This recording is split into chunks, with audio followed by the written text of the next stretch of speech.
사랑하는 은혜와 진리 장로교회 교우 여러분, 어젯밤도 평안하셨습니까? 오늘도 인간의 상식이나 기준이 아니라 하나님의 방법으로 놀라운 기적과 승리를 경험하며 살아가는 저와 여러분이 되시기를 주님의 이름으로 축원합니다. 오늘 새벽에 만나 본문은 사사기 8장입니다. 그 중에 4절로 9절을 제가 읽어드리겠습니다. 기드온과 그와 함께한 자 300명이 요단강에 이르러 건너고 비록 피곤하나 추격하며 그가 숫곳 사람들에게 이르되 나를 따르는 백성이 피곤하니 청하건대 그들에게 떡덩이를 주라. 나는 미디안의 왕들인 세바와 살문나의 뒤를 추격하고 있노라 하니 숫곳의 방백들이 이르되 세나와 살문나의 손이 지금 내 손 안에 있다는 거냐? 어찌 우리가 네 군대에게 떡을 주겠느냐 하는지라. 기드온이 이르되 그러면 여호와께서 세바와 살문나를 내 손에 넘겨주신 후에 내가 들가시와 찔레로 너희 살을 찢으리라 하고 거기서 브누엘로 올라가서 그들에게도 그같이 구한즉 브누엘 사람들의 대답도 숫곳 사람들의 대답과 같은지라. 기드온이 또 브누엘 사람들에게 말하여 이르되 내가 평안히 돌아올 때에 이 망대를 헐리라 하니라. 어제 본문인 사사기 7장을 다루면서 저는 의도적으로 1절부터 8절에 나오는 내용만 다루었습니다. 왜냐하면 9절부터는 기드온의 300용사와 13만 5천 명의 미디안 연합군 사이에 벌어진 전투의 장면이 소개되는데 그 내용까지 다 다루면 시간이 너무 오래 걸리기 때문에 사사기 7장에서는 1절부터 8절에 나오는 내용만을 선별적으로 다루었습니다. 어제 다루지 못한 9절부터 25절에 나오는 미디안과의 전투는 결국 하나님께서 450대 1의 전투를 어떻게 승리로 이끄셨는지를 우리에게 보여줍니다. 간단하게만 말씀을 드리면 하나님이 지시하신 대로 기드온의 300용사가 밤에 나팔을 불고 항아리를 부수며 왼손에 횃불을 들고 진격하자 자고 있던 미디안 연합군이 혼비백산해서 서로 자기들끼리 칼로 쳐 죽이는 일이 일어나고 그래서 결국 기드온의 300용사는 손도 안 대고 코를 푸는 식으로 전쟁에서 승리를 거둡니다. 이제 오늘 본문인 사사기 8장에서는 이 미디안과의 전투 과정에서 벌어진 여러 가지 비극적인 사건들과 그 과정 속에서 기드온이 보여준 모습들, 그리고 미디안과의 전투가 끝난 후에 이스라엘 자손들이 기드온에 대해 보여준 태도와 그에 대한 기드온의 반응들이 기록되어 있습니다.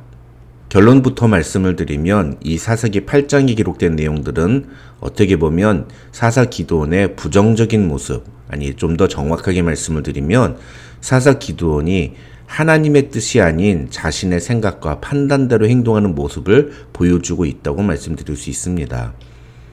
세부적인 내용을 간단하게만 말씀을 드리면 먼저 1절부터 3절에는 미디안의 두 방백 오렙과 스앱을 잡는 데 공을 세운 에브라임 지파가 기드온에게 미디안과 전투를 치르면서 자신들은 왜 부르지 않았느냐며 항의를 하자 기드온이 에브라임 사람들이 오렙과 스앱을 잡은 것을 한껏 높여주면서 그들의 마음을 풀어주는 장면이 기록되어 있습니다. 그렇다면 기드온은 왜 자신의 지파인 므낫세 지파와 형제라고 할 수 있는 에브라임 지파를 이번 전쟁에서 부르지 않은 것일까요? 그것에 대해서는 학자들도 정확한 답을 내놓지 못합니다. 중요한 건 어쨌든 에브라임 지파는 이 전투에 참여하도록 초대받지 못했고 그에 대해서 기드온에게 매우 강하게 항의를 하자 기드온이 그들의 공을 인정해주면서 그 마음을 풀어주었다는 것입니다. 그런데 이어지는 4절부터 17절을 보면 기드온은 후퇴하는 미디안의 군사들을 뒤쫓다가 피곤에 지쳐서 요단강 동편 지역에 있는 숫곳과 브누엘 사람들에게 협조를 요청합니다. 그런데 같은 이스라엘 민족이자 갓 지파에 속해 있었던 숫곳과 브누엘 사람들이 그런 기드온의 요청을 거절합니다. 그래서 기드온은 내가 미디안의 두 왕인 세바와 살문나를 잡고 난 후에 반드시 이 수치를 갚겠다고 다짐합니다. 그리고 12절에서 세바와 살문나를 사로잡은 기드온은 돌아오는 길에 숫곳과 브누엘을 들러서 그곳 사람들을 죽여버렸다는 내용이 성경에 기록되어 있습니다. 우선 숫곳과 브누엘 사람들이 기드온에게 보여준 태도는 분명히 잘못된 것입니다. 그들은 분명 갓 지파에 소속된 같은 이스라엘 민족이었습니다. 그렇다면 이스라엘을 괴롭힌 미디안의 두 왕인 세바와 살문나를 잡기 위해 뒤쫓고 있던 기드온의 용사들을 도와주는 일은 지극히 당연하고 마땅히 해야 할 일이었다고 볼 수 있습니다. 하지만 그들은 세바와 살문나가 네 손에 있다는 거냐, 다시 말하면 네가 지금 세바와 살문나를 이길 수 있다고 말하는 거냐고 이야기를 합니다. 왜 그렇게 이야기를 할까요? 기드온이 함께하는 용사들은 300명이었습니다. 그러나 비록 12만 명이 죽기는 했지만 여전히 15,000명의 군사들이 세바와 살문나 편에 서 있었습니다. 그렇다면 인간적으로 생각해 볼 때 300명 대 15,000명의 게임은 누가 봐도 15,000명이 이기는 게임이었습니다. 그래서 숫곳과 브누엘 사람들은 기드온이 세바와 살문나를 이길 수 없다고 판단했던 것입니다.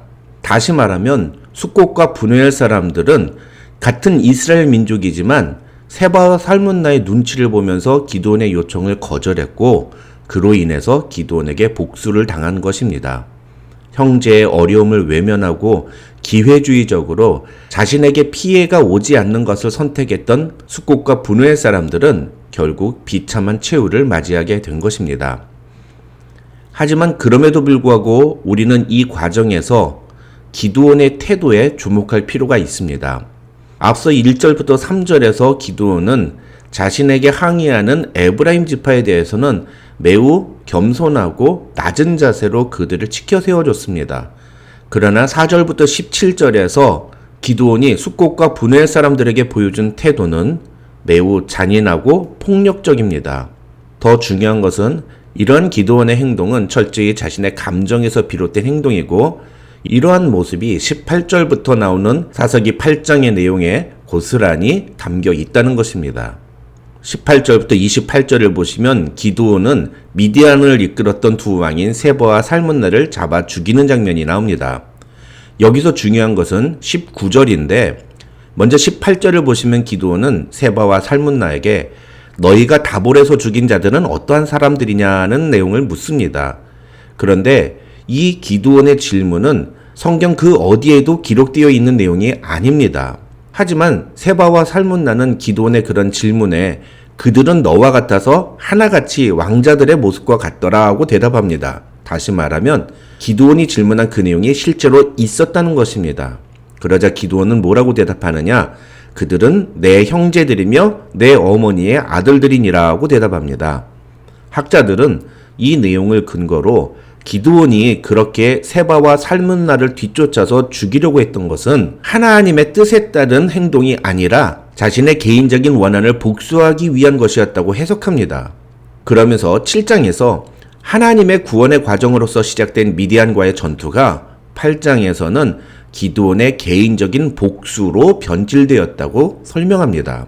다시 말하면 하나님의 뜻에서 시작된 일이 개인적인 목적을 이루는 일로 변질된 것입니다. 이런 모습은 그 뒤에 기록된 내용에서도 발견이 됩니다. 22절부터 28절에 기록된 내용은 미디안과의 전투 후에 이스라엘 사람들이 기드온에게 우리의 왕이 되어달라고 요청하는 장면이 나옵니다. 결론부터 말씀을 드리면 기드온은 그 요청을 단호하게 거부합니다. 그런데 그 대신에 이스라엘 백성들에게 그들이 이 미디안 족속들로부터 탈취한 금 귀고리를 달라고 요청합니다.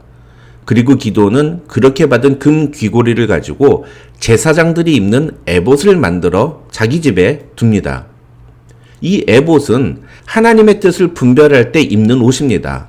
그러니까 기드온이 이 에봇을 만들었다는 것은 나는 이스라엘을 하나님의 뜻으로 다스리겠다는 뜻을 보여주는 것이라고 할 수 있습니다. 언뜻 보면 기드온은 왕이 되어달라고 하는 사람들의 요청도 거절하고 하나님의 뜻을 분별하는 데 사용하는 옷인 에봇을 만들어서 하나님의 뜻대로 이스라엘을 이끌겠다고 이야기하는 것처럼 보입니다. 그런데 여기에는 매우 중요한 문제가 숨어 있습니다. 가장 중요한 것은 기드온은 에봇을 만들 자격이 없는 사람이라는 것입니다. 더군다나 그 에봇은 성전에 있어야지 기드온 자신의 집에 두어서는 안 되는 것입니다.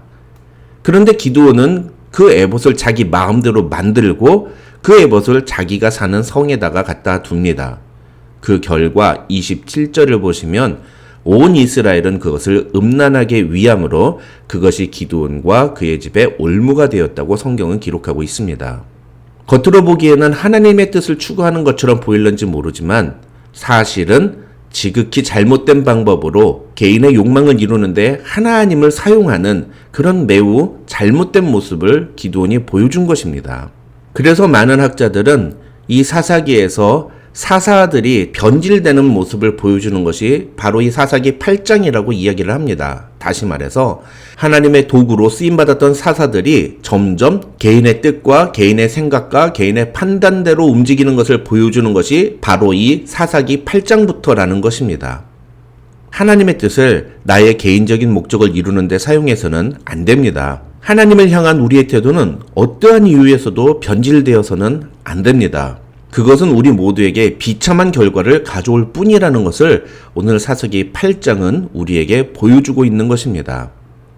오늘도 우리 은혜와 진리 장로교회에 속한 모든 교우들은 오직 하나님의 뜻대로 순종하기로 결단하며 변하지 않는 하나님을 향한 마음의 자세로 하나님 앞에 나아가는 귀한 하나님의 자녀들이 되시기를 주님의 이름으로 축원합니다.